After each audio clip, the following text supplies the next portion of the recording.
Well, hello there. So, in this episode of my little podcast, I'm going to start off with something I recently said on one of my blogs. I said that from a scientific standpoint, neuroscience provides insights into how our brains create a model of the world based on sensory information. This mental model, though not always flawless, has evolved to help us survive and interact effectively with the environment. While our perceptions may sometimes be flawed or limited, they generally offer a reliable representation of the external world, guiding our actions and decisions.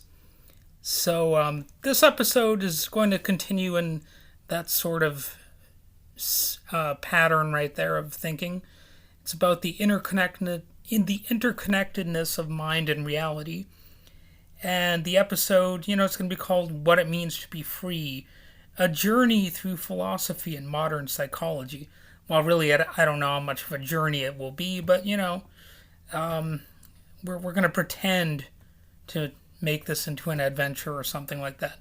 So, anyway, we're going to explore the intricate relationship between freedom, purpose, and the inner workings of the human mind, and we'll delve into modern philosophical theories, uh, psychological theories and insights, and timeless wisdom from figures like Friedrich Nietzsche to Imam Hussain.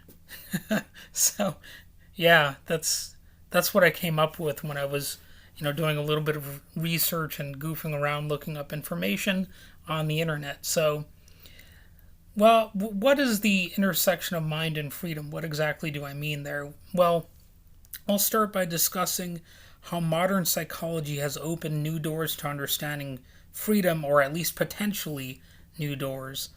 So, advances in brain imaging and related sciences have made the once invisible aspects of our mental processes visible, allowing us to essentially see how thoughts, emotions, and even our sense of freedom manifest in the brain. And you can look up more detailed information about this.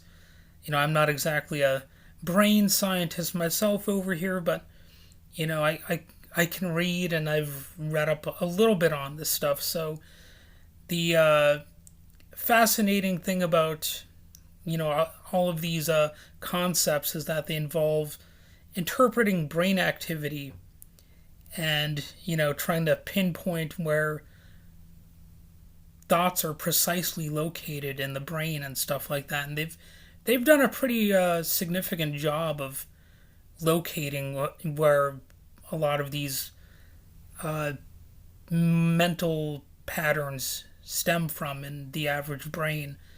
They of course can locate certain centers of the brain that control this function or that function.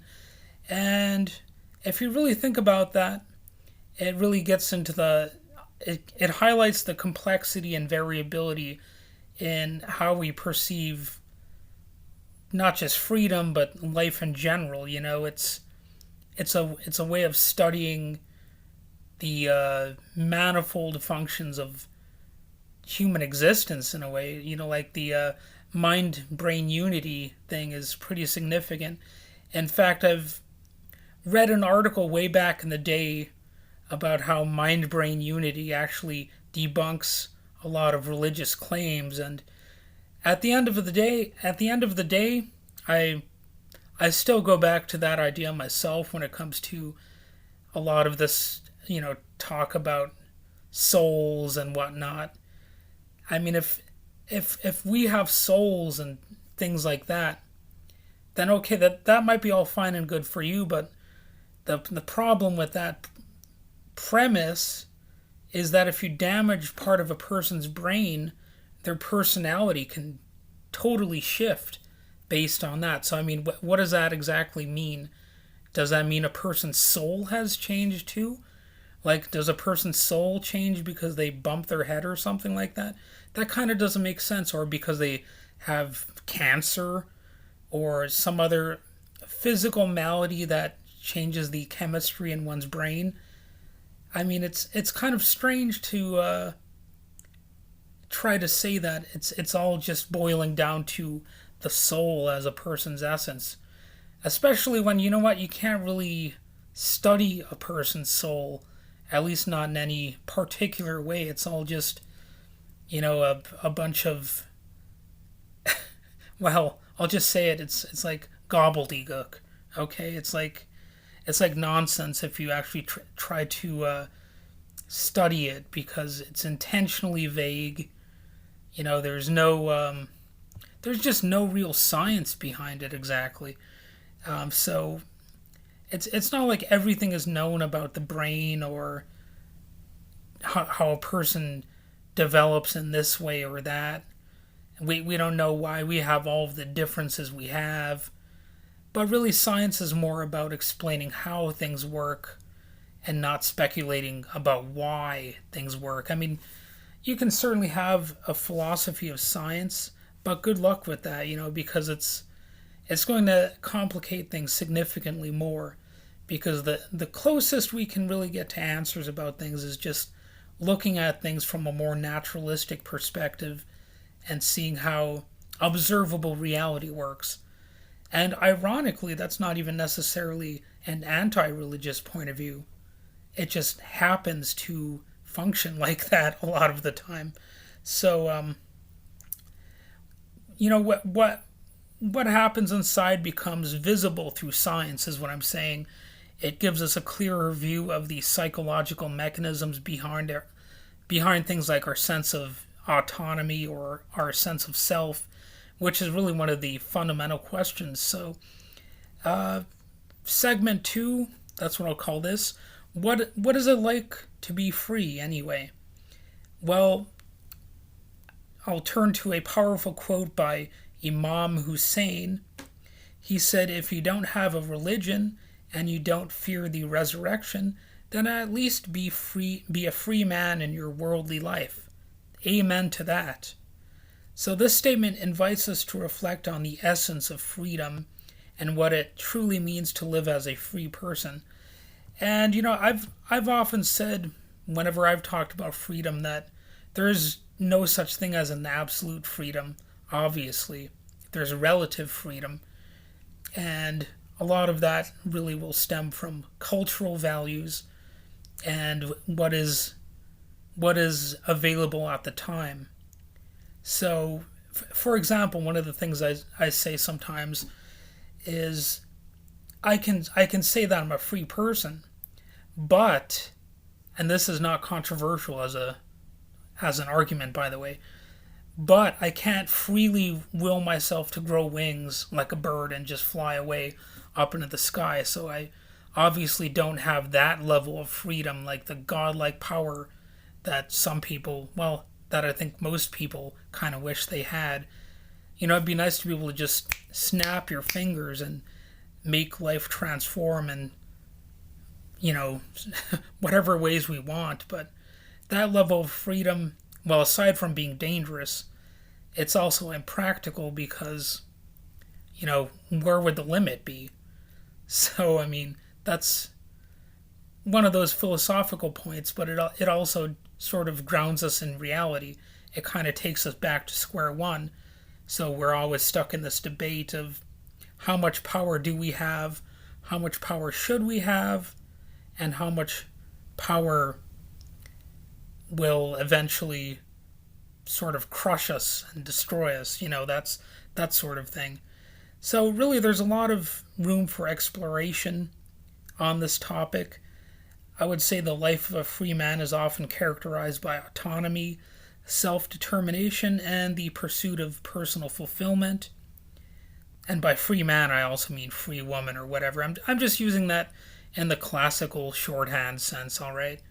I know some people out there will be like, oh, that's sexist or favoring a gender or something. It's just shorthand for me. But anyway, if you want, you could replace the word man with woman if you want, if you so desire.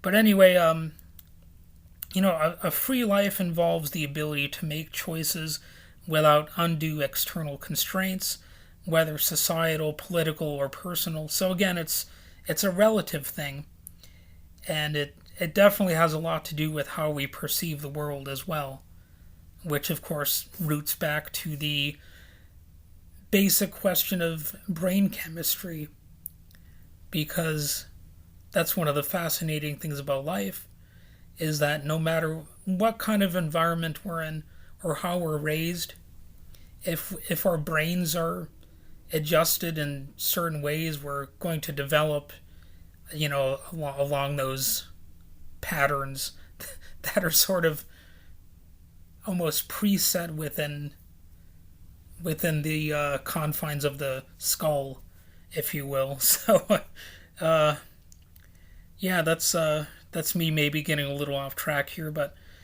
the ability to make choices is really important when it comes to freedom. So now I'm going to get back into the philosophical stuff. For segment 3, I'm going to talk about Nietzsche and the purpose of life. So if you look at the philosophical side of freedom through the lens of someone like Friedrich Nietzsche, in his book Twilight of the Idols, Nietzsche wrote, "He who has a why to live for," or wait, let me try that again. "He who has a why to live for can bear almost any how."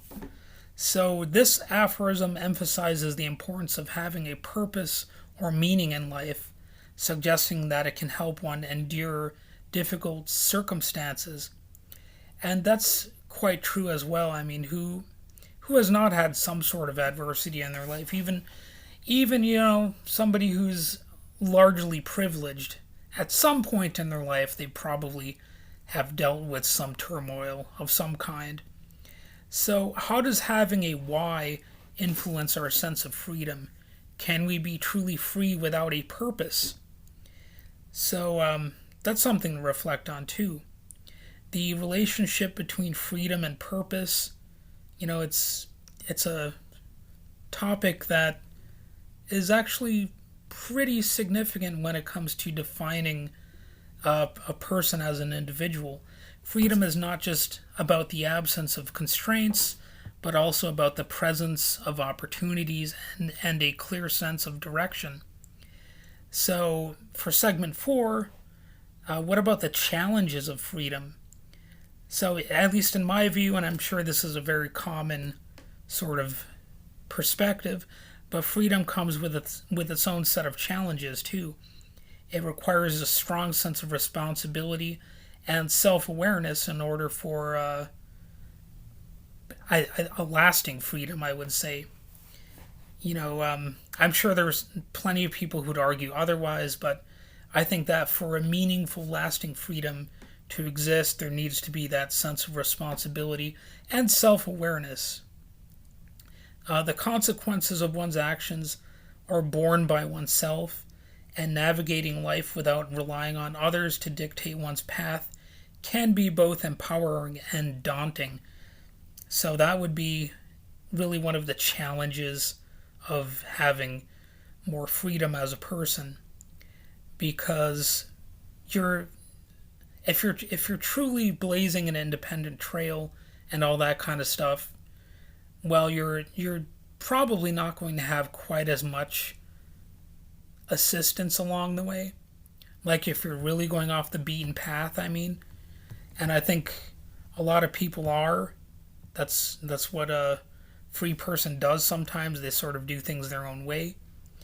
But then again, I suppose you could also wonder, well, can't you be free without being independent? What if you're perfectly free in a way by just adhering perfectly to the status quo?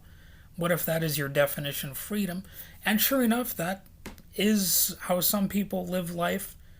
It's actually not too different from how I live my life, to be honest. I'm not exactly the world's greatest rebel myself or whatever. And I've said and done things that would certainly lose me some anarchist cred or whatever you want to call it. So anyway, moving on and wrapping things up here, I'm going to talk about how to take the leap into a life of freedom embracing both its opportunities and challenges. Now, that's not to say I have a perfect life of freedom or anything like that, but we're talking like philosophy and theory here or whatever. And basically, what I mean is living a life on purpose.